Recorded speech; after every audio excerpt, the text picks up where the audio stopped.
ഈ ഓടുന്ന ആളെ കണ്ടോ? ഇതാണ് ഞാൻ, അല്ലെങ്കിൽ ഇതായിരുന്നു ഞാൻ കുറച്ച് നാളുകൾക്ക് മുൻപ് വരെ. ക്ലോക്കിലെ സൂചി പോലെ നിർത്താതെയുള്ള ഓട്ടം, മറ്റുള്ളവർക്ക് വേണ്ടി അവരുടെ സമയം തെറ്റാതെയുള്ള ഓട്ടം. കുടുംബം, കുട്ടികൾ, ഭർത്താവ്, നാട്ടിലെ അച്ഛനമ്മമാർ, അവരുടെ കൺസേൺസ്, അങ്ങനെ എല്ലാം. ആ അമ്മേ, ആ മനസ്സിലായി. ഇനി ഇത് ആലോചിച്ച് ആദ്യം പിടിക്കണ്ട. എനിക്കൊരു കുഴപ്പമില്ല. എൻ്റെ കാര്യം ആലോചിക്കണ്ട. ഞാൻ നോക്കിക്കോളാം. ഞാൻ എന്നെ തന്നെ മറന്നു തുടങ്ങിയ കാലം. എനിക്കറിയില്ലായിരുന്നു ഞാൻ എപ്പോഴാണ് അവസാനമായി മനസ്സറിഞ്ഞ് സന്തോഷിച്ചതെന്ന്. ഒരിക്കലും അന്തമില്ലെന്ന് കരുതിയ നിൽക്കാത്ത ഓട്ടം. ആ ഓട്ടത്തിനിടയിൽ എപ്പോഴാണ്, എങ്ങനെയാണ് ഞാൻ അവനെ കണ്ടുമുട്ടിയെന്ന് എനിക്കറിയില്ല.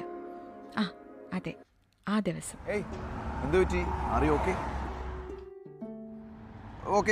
അകത്തേക്ക് ഇരുന്നു. ഒരു ചായ കുടിച്ചു, കുറച്ച് ആശ്വാസം.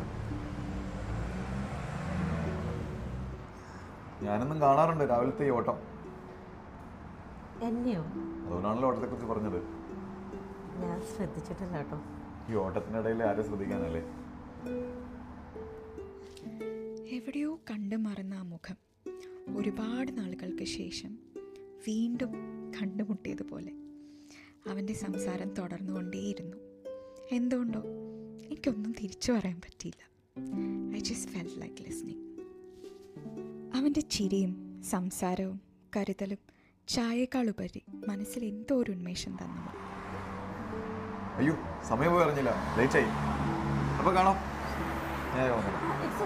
കുഴപ്പമില്ല. പെട്ടെന്ന് ബൈ പറഞ്ഞവൻ ഇറങ്ങിപ്പോയപ്പോൾ താങ്ക്സ് ഒരു ചെറു പുഞ്ചിരിയിൽ മാത്രം ഒതുക്കി ഒരു നിമിഷം ഞാൻ അങ്ങനെ ഇരുന്നു പോയി.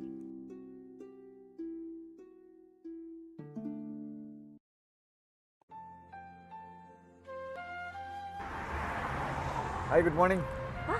Good morning. ഇന്നത്തെ ഓട്ടത്തിന് അത്ര സ്പീഡില്ലല്ലോ.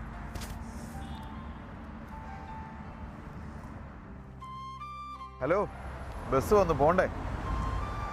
നമ്മൾ സെയിം ബസ്സാണോ? പിന്നീട് അങ്ങോട്ടുള്ള ദിവസങ്ങളിൽ ഞങ്ങൾ പതിയെ പതിയെ സംസാരിച്ച് പരസ്പരം അറിയാൻ തുടങ്ങി. ജോലി, കുടുംബം, അങ്ങനെ അങ്ങനെ ഞങ്ങൾക്കുള്ളിലെ ആ ഒരു ചെറിയ മാറ്റം പരസ്പരം ഞങ്ങൾ തിരിച്ചറിഞ്ഞു തുടങ്ങി. സുഹൃത്തുക്കളെക്കാൾ ഉപരി എന്തോ ഒന്ന്, എവിടെയോ ഒരാത്മബന്ധം. എടോ, അന്ന് താൻ ചായ തന്നപ്പോൾ ഞാൻ ചായ മേടിക്കുമെന്ന് എനിക്ക് തോന്നിയിരുന്നു.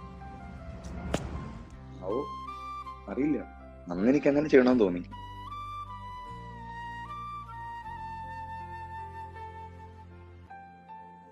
ഇങ്ങനെ ഒരാളെ പരസ്പരം ഒരുപാട് ആഗ്രഹിച്ചിരുന്നു എന്ന് പലപ്പോഴും തോന്നിയിട്ടുണ്ട്.